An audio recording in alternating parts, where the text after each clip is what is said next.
Okay, well, I'm back at it. Brief delay. Went to Nashville for a couple weeks, hang out with one of my friends. Drove down a W201 190E, came back with this 1982 300D turbo diesel, or what was once a turbo diesel. So that took up a couple weeks of my time and took away from the 240D. There'll be some more on this 300D later. Well, what is now I'm calling the 500E. Got to pretty much do a mechanical restoration under the suspension, ball joints, control arm bushings, guide rod links, do a rear end in it.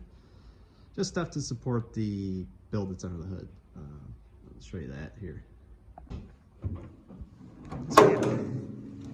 This is an M117 out of a 500 SEC in 1983. We basically just threw this sucker in here. We ripped out the 617, which ran great, no complaints there. Shifted a little funky, but we had this on the ground from a build that my friend was doing, a 126 with a M113K. So we just took this and threw it in here in about 5 days. So it was pretty good. It fits pretty nice, actually. We used all the same K-Jet wiring from the donor car, added a few relays over there. We haven't really cleaned it up or anything. That's what I'm going to try to do in the next couple days.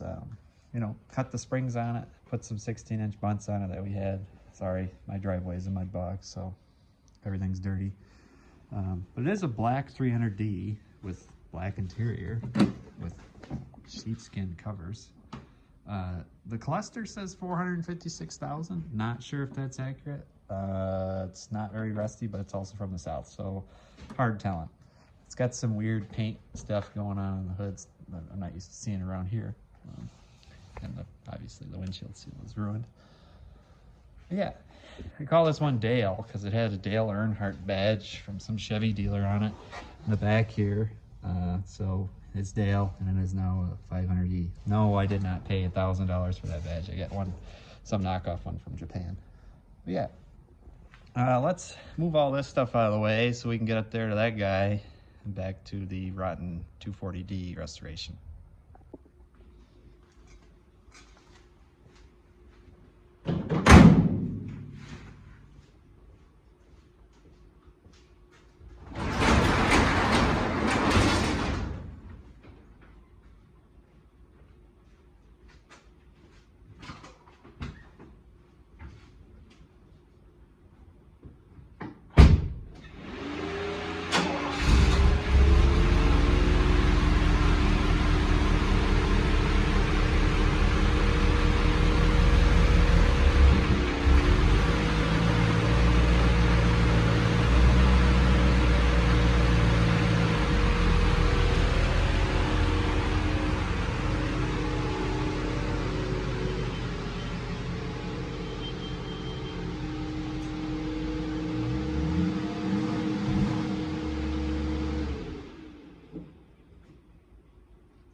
Okay, today I'd like to get this, let's just get it done.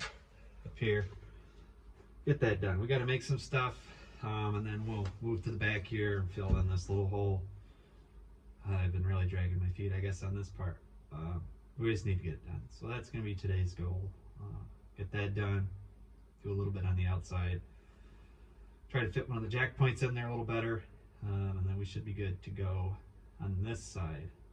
Probably going to hold off seam sealing and painting until I can do that all at once, because that stuff stinks. It smells. Not a fan of it. Gas me out. Do it maybe when it's slightly warmer I can open a door, but we'll see how that goes. So anyways, we'll get ripping on that.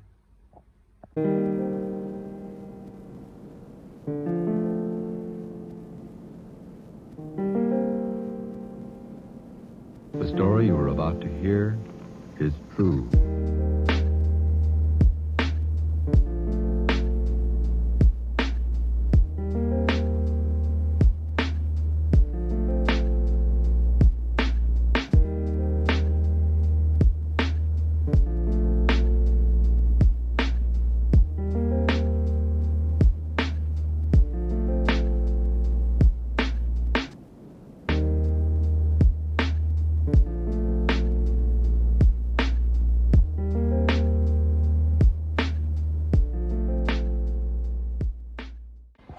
Okay, that's probably enough of inhaling burned up undercoating for now. Got this piece kind of in there. I have to make a little support that goes down on the bottom, kind of continues over from that side. That's where the HVAC heater duct comes up from up there, scoot, throws to the back seat, you know, because Mercedes, cool stuff like that back in the 80s, before the 80s even. But yeah, so I got that in there, got to make that, that corner guy. But I was pretty happy with how I've used the little dish piece that stepped down, kind of how it does from the factory, and then I'll probably poke a hole in it up here. So I mean, this doesn't have a sunroof, thankfully, so if there's any water that's going to come in, it's probably from the windshield seal, but that looks fantastic on here. So yeah, anyways, I noticed this thing was pissing some diesel down there, and that's where I usually park that guy underneath it, and I don't really like diesel on my paint. So let's see if we can replace, I think it's a soft line to the pre-filter that's pissing, so let's figure that out. I think I found the culprit. This soft line. Right here. See, it's kind of juicy down there. It's soaking the motor mount, falls down on the cross member, falls on the ground. I think the biggest problem here is, do I have any hose that size? I don't have any of this braided stuff, but 1/4 inch. Maybe I can clamp her down a little bit bigger, but we'll figure that out. There's some stinky diesel going on in here. Anyways, found a piece of hose. Now I gotta see if I got a hose clamp. Maybe fit over it. It's a little bit thicker. Man, that stuff is like gross looking, but you know, we'll run on whatever.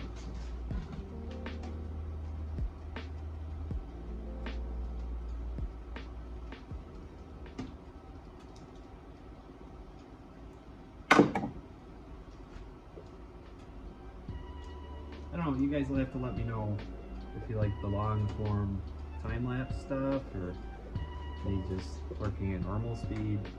I don't know, but early on, obviously, you guys can give me some input, but it'll probably always be a mix of both, but I'm open to whatever. So, a little bit of long form in this video with, oh shoot. Well, I just shot a screw into No Man's Land, but as I was saying, be a little bit of long form here, just moving cars in the beginning, just to kind of show you what I usually do to tinker around out here to get things situated. And then time lapse obviously on some of the welding, but there might be some shorter spots where I could just film what I'm doing at the moment at normal speed, like if I want to see more in depth of what I'm doing with the welding or whatever. Like I said, I'm pretty open, so for now, I like to have diesel not leaking all over the place, so figuring that out. Getting stuff over, kicking things, general mess making.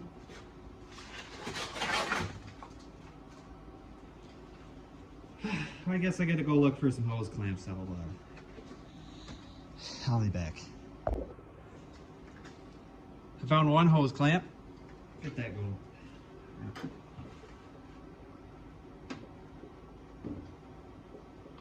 We need 2 hose clamps if that wasn't obvious, but I don't know. Maybe I can make the one work and then this other one. Very small for a smaller outer diameter hose. I don't know, we'll see if we can blast this screw off into oblivion too. It's very likely.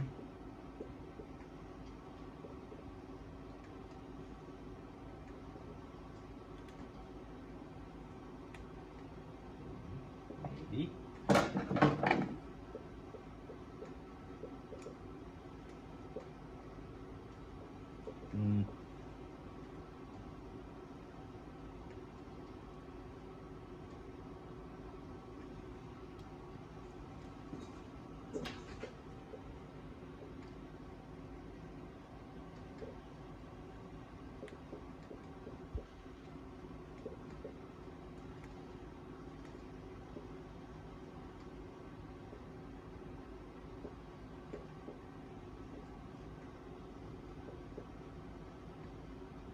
Yes.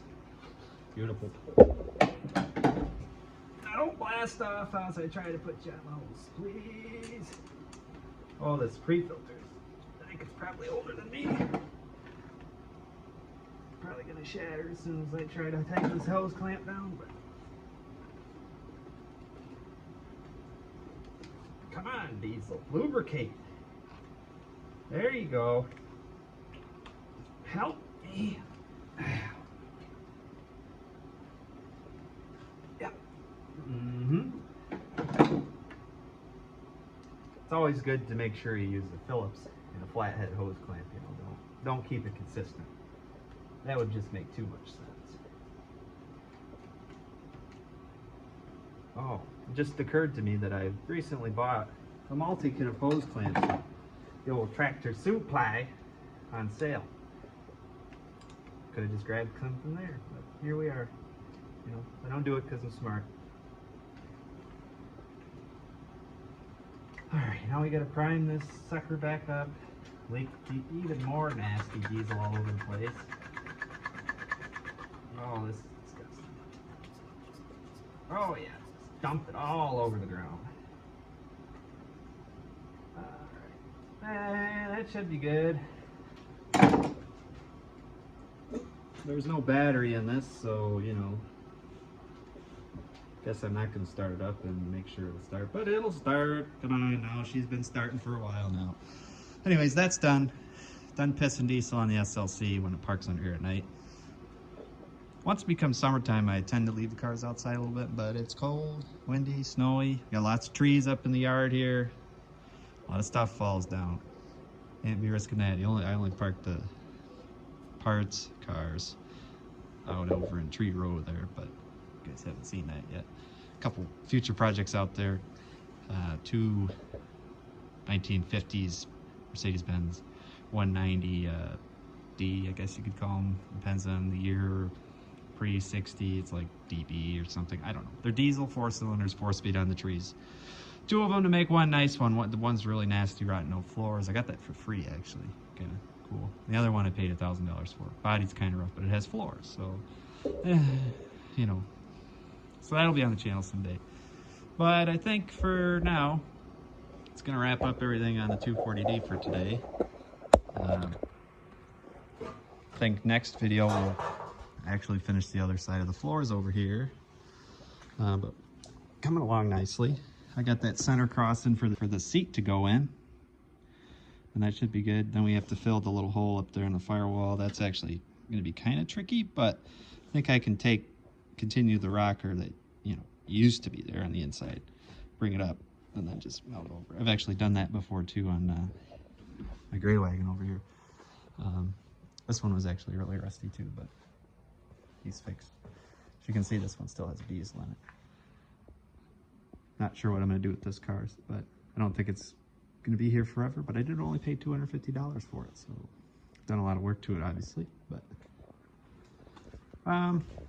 next up, probably after maybe a brief interlude of the 240D here, I've got a 606 NA, not turbo.